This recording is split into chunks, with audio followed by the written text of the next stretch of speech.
Everyone, welcome back to our video series on the new digital SAT verbal section. Don't forget to follow us and comment below on additional content you'd like to see. All right, so for this video, we have a transition question. So thinking about completing the text with the most logical transition. Again, we want to be thinking about trying to predict our answer to this before we look at our options.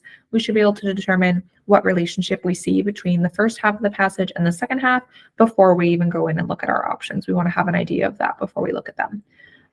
All right, so looking at our passage, we have organisms have evolved a number of surprising adaptations to ensure their survival in adverse conditions. Tadpole shrimp embryos, pause, can pause development for over 10 years during extended periods of drought.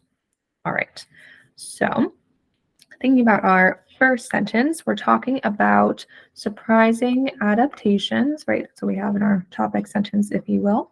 Then we have tadpole shrimp. So this is going to be some sort of example, right?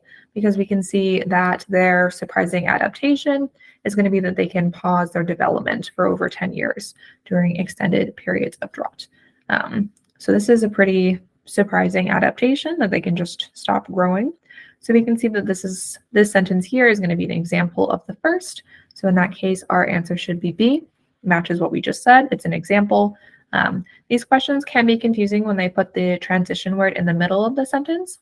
But again, transitions are only there to help guide the reader and explain relationships even further. We could understand that this is an example without using the transition word at all. And it can go at the beginning of the sentence, the middle, or the end. It really does not matter. In this case, it happens to be at the end, but if it helps for you, you can move it to the front of the sentence as well. So we could put it before tadpole shrimp and say, for example, tadpole shrimp embryos can pause development for over 10 years. So it really doesn't matter where we put it. You know, it's in between our commas, so we can kind of move it wherever we want. We could take it out and it would still make sense, like I said. So definitely B is going to be our right answer here. All right, follow us for more.